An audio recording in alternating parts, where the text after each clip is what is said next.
Yo, what's going on, guys? This is Easy Tech 231 here, back again with another video. Today I'm going to be showing you guys some gameplay with the DualShock 4 controller on Android.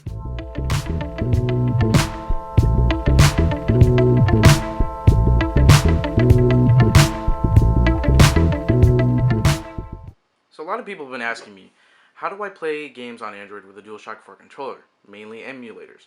Well, it's quite simple. Now, you can actually, well, you can try to, but some people have actually been able to pair the DualShock 4 controller with the Android device through Bluetooth without any, connection. Duh, because it's Bluetooth.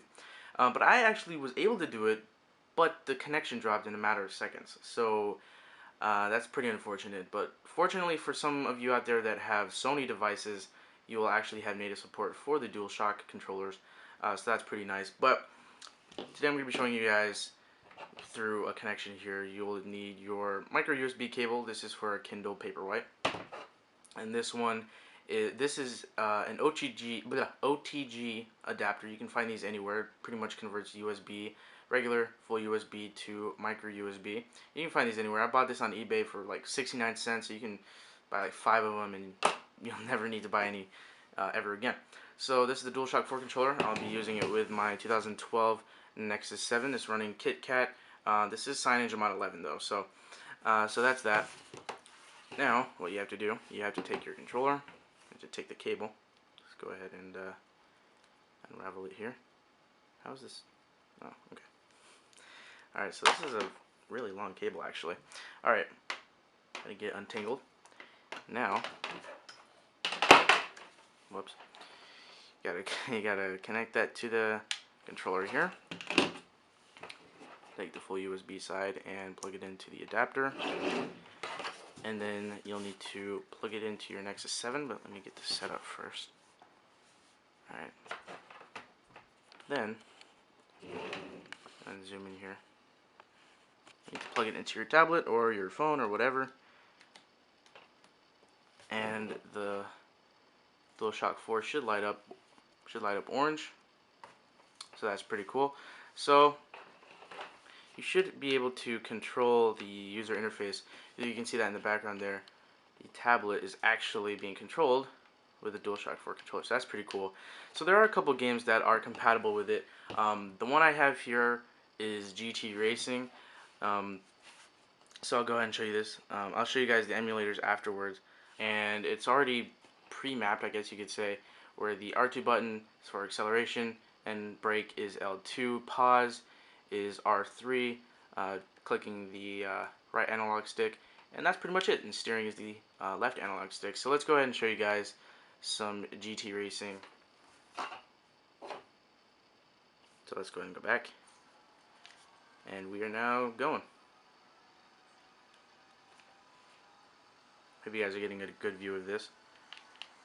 Alright, so this is actually really cool. This is like the perfect partnership here. If you've got a DualShock 4 controller, go ahead and get yourself an OTG adapter, and you'll have some games right out of the box, and I'll show you guys emulators in a bit, because that's where this thing really shines.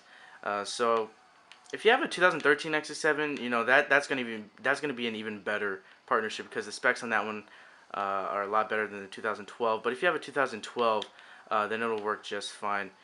So there you go. So let's go ahead and show you guys some emulators real quick. Alright, so I have here 4 emulators, and I'm pretty sure it'll work with almost, if not all of the emulators. I have here the Game Boy Advance, Nintendo 64, NES, and Super Nintendo. It should work with the DS emulator. If you guys don't know what I'm talking about, go and check out my earlier videos, the Drastic DS emulator video for Android.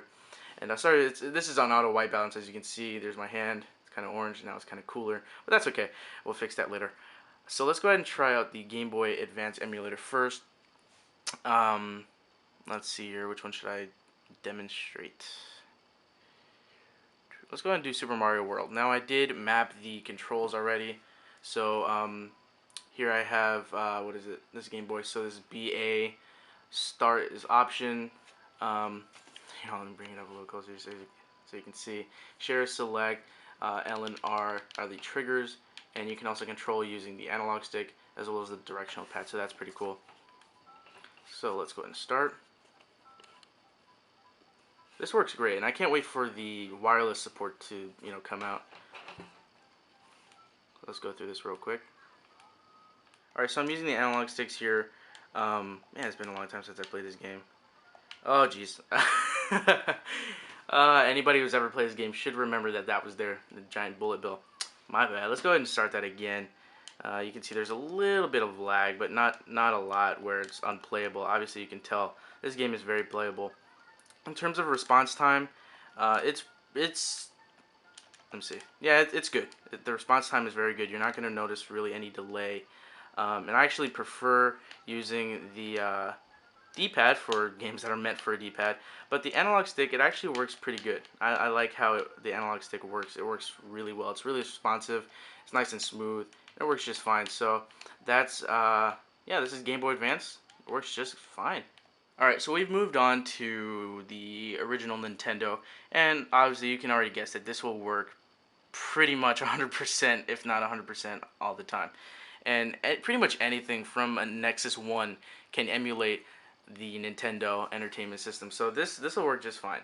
Got analog support here now. Since there are only two control buttons, or two action buttons, I should say, on the Nintendo controller, you can actually map these two to be turbo buttons. So this is BA, Turbo B, Turbo A, and you can also use the analog stick as well as the directional pad.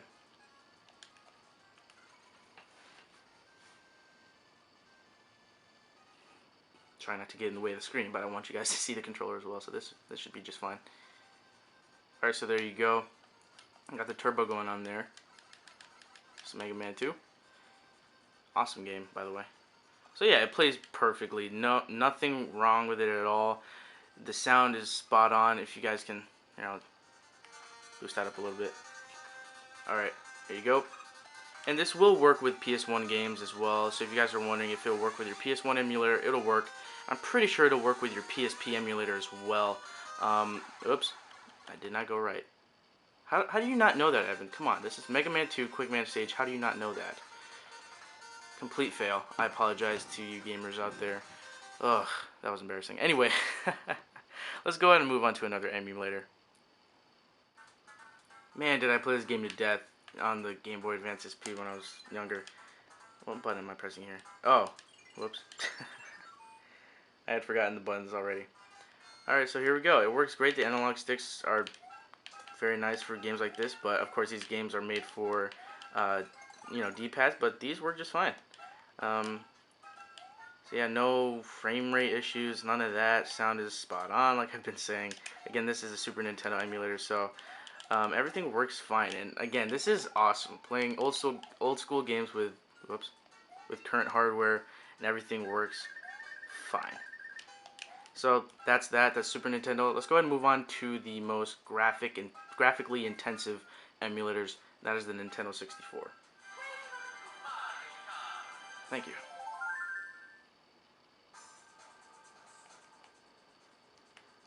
Alright, so this works awesome, especially with a controller, with a game that's made to be played with analog sticks. This works perfectly.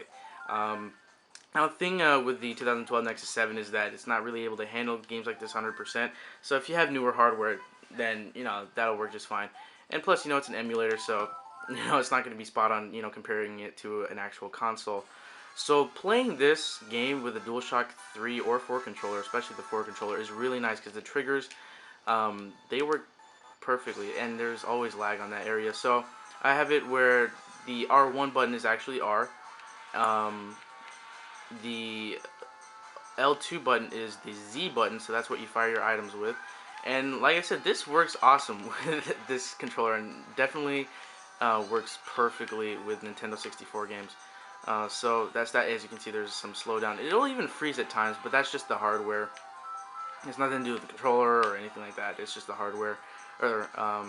Yeah, there you go. There's a significant example right there. So that's that. Perfect gaming partnership, like I said. That is awesome. I can't get over how nice it is to actually be playing emulators on the go with an up-to-date controller. So I can't wait until they actually come out with support for the DualShock 4 controller through Bluetooth. That'll be the best thing ever. There's also coming out a clip where you can actually sit your Android phone on it like this. Now, if I could get one of those, they're gonna be selling it for $10. Now, if they come out with support for Android phones and tablets through Bluetooth, I'm totally gonna be getting one of those, and I'll have a controller. Oh, that'll be just perfect. I don't even want to think about it. That's just too much. Anyway, guys, thank you guys for watching. I hope you guys enjoyed this video. The year is almost over. Christmas is almost here. And yeah, I mean, I'm going to be coming out with a couple more videos before the year is over. And I hope you guys had a great Thanksgiving. Hope you guys have a great rest of the year. Thank you guys for watching. Like I said, subscribe for more videos like this. Like and favorite if you enjoyed. Follow me on Twitter at EASport23. Also, follow me on Google Plus at EasyTech231. That's where I update a whole bunch of stuff. So it's pretty cool stuff. You definitely want to check it out.